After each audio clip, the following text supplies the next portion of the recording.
할렐루야. 오늘도 주님의 크고 놀라우신 은혜와 평강이 여러분에게 함께 하시기를 간절히 축복합니다. 6월 10일 화요일, 오늘 우리에게 주시는 하나님의 말씀은 창세기 7장 6절로 24절입니다. 땅 위에서 홍수가 난 것은 노아가 600살 되던 해이다. 노아는 홍수를 피하려고 아들들과 아내와 며느리들을 데리고 함께 방주로 들어갔다. 정결한 짐승과 부정한 짐승과 새와 땅 위를 기어다니는 모든 것도 하나님이 노아에게 명하신 대로 수컷과 암컷 둘씩 노아에게로 와서 방주로 들어갔다. 이래가 지나서 홍수가 땅을 뒤덮었다. 노아가 600살 되는 해의 둘째 달, 그달 11의 날, 바로 그날에 땅속 깊은 곳에서 큰 샘들이 모두 터지고 하늘에서는 홍수 문들이 열려서 40일 동안 밤낮으로 비가 땅 위로 쏟아졌다. 바로 그날 노아와 노아의 세 아들 셈과 함과 야벳과 노아의 아내와 세 며느리가 함께 방주로 들어갔다. 그들과 함께 모든 들짐승이 그 종류대로, 모든 집짐승이 그 종류대로, 땅 위를 기어다니는 모든 길짐승이 그 종류대로, 날개 달린 모든 날짐승이 그 종류대로 방주로 들어갔다. 살과 피를 지닌 살아 숨쉬는 모든 것들이 둘씩 노아에게로 와서 방주로 들어갔다. 하나님이 노아에게 명하신 대로 살과 피를 지닌 살아 숨쉬는 모든 것들의 수컷과 암컷이 짝을 지어 방주 안으로 들어갔다.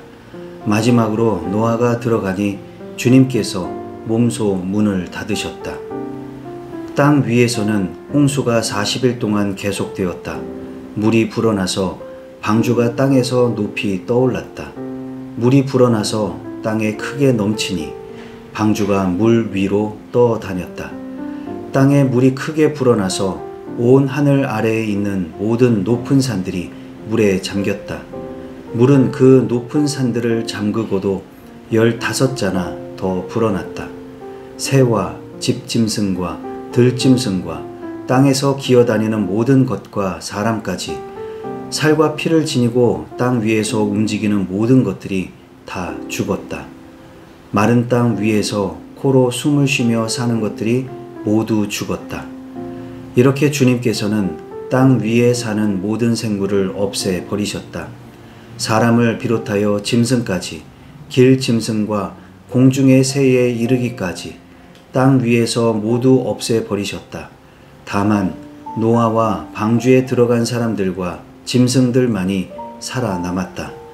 물이 불어나서 150일 동안이나 땅을 뒤덮었다. 아멘.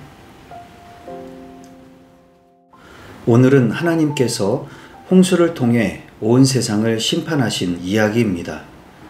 홍수가 난 것은 노아가 600살 되던 해였습니다. 노아는 홍수를 피해 가족들을 데리고 방주로 들어갔지요. 하나님께서 말씀하신 대로 모든 생물들도 각 쌍씩 함께 데려갔습니다. 비가 시작된 지 2일해가 지나서 홍수가 땅을 뒤덮었습니다. 그해 둘째 달 17일에 홍수의 문들이 열려서 40일 동안 밤낮으로 비가 쏟아졌습니다. 노아는 세 아들 셈, 함, 야벳, 그리고 그의 아내와 세 며느리와 함께 방주에 들어갔습니다. 모든 생물이 다 들어간 다음에 마지막으로 노아가 들어가니 주님께서 몸소 문을 닫으셨죠. 땅 위에서는 홍수가 40일 동안 계속되었고 물이 불어났고 방주가 높이 떠올라서 물 위로 떠다녔습니다. 모든 높은 산들이 물에 잠겼습니다. 그리고도 15자나 더 불어났습니다. 원어에서 말하는 단위 규빗으로 환산하면 15규빗은 약 7m에 해당합니다. 그러자 모든 생물이 다 죽었습니다. 오직 노아와 방주에 들어간 사람들과 짐승들만이 살아남았습니다. 이렇게 물이 불어나서 150일 동안 땅을 뒤덮었습니다. 자, 그럼 오늘 주신 말씀을 붙들고 우리는 어떻게 살아야 할까요? 첫 번째로 하나님의 심판을 믿습니까? 저는 라오스에서 선교할 때 비가 내려 홍수가 나는 것이 얼마나 무서운지를 알게 되었습니다. 라오스는 우기와 건기가 있는데 1년에 거의 한 4달에서 5달은 비에 젖어서 살게 됩니다. 주로 한밤중에 비가 내리지만 낮에도 비가 내릴 때가 있습니다. 어느 날 낮 갑자기 폭우와 강풍이 몰아친 적이 있었습니다. 그 당시 간판들이 날아다니고 나무가 쓰러지기도 했죠.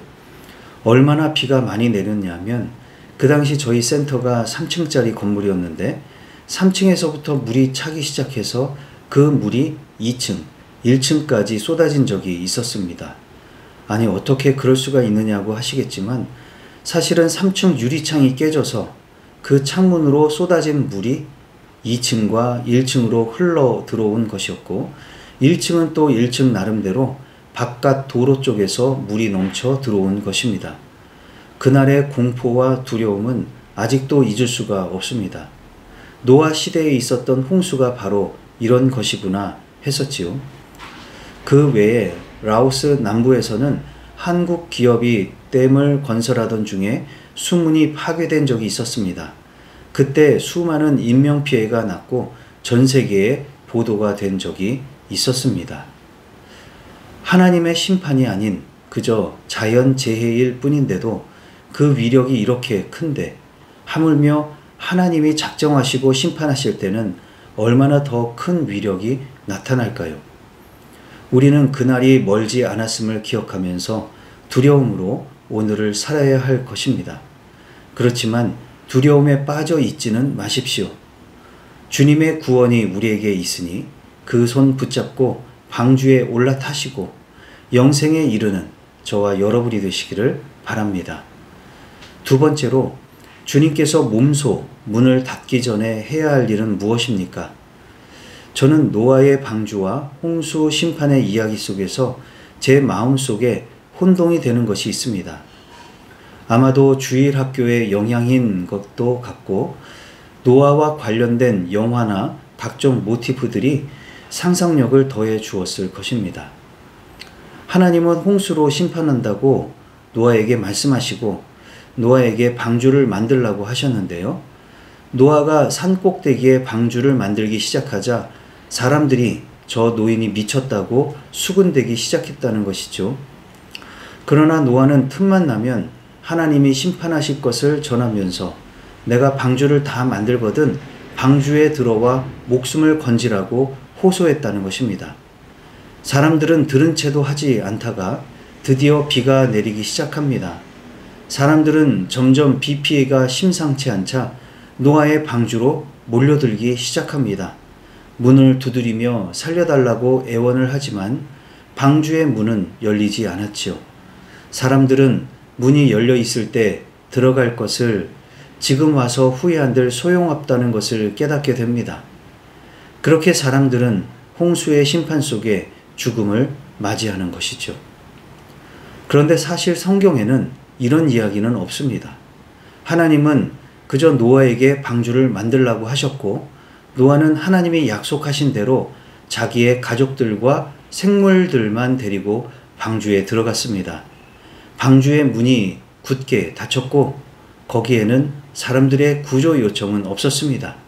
그저 홍수로 모든 생명이 죽었다고만 기록하고 있습니다. 어쩌면 노아의 홍수에 대한 우리의 상상력은 지금 이 시대 그리고 다가올 심판의 때를 위해 생겨난 것일 것입니다. 주님께서 몸소 문을 닫으시기 전에 한 영혼이라도 더 구원으로 인도할 수 있기를 바랍니다. 오늘도 성령님과 동행하며 마지막 심판의 때를 두려움으로 기다리십시오.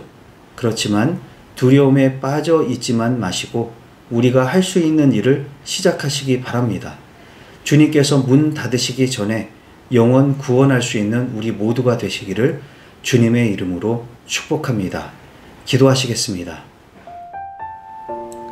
사랑과 은혜가 풍성하신 하나님 아버지, 오늘도 말씀으로 새날을 열어주시니 감사를 드립니다.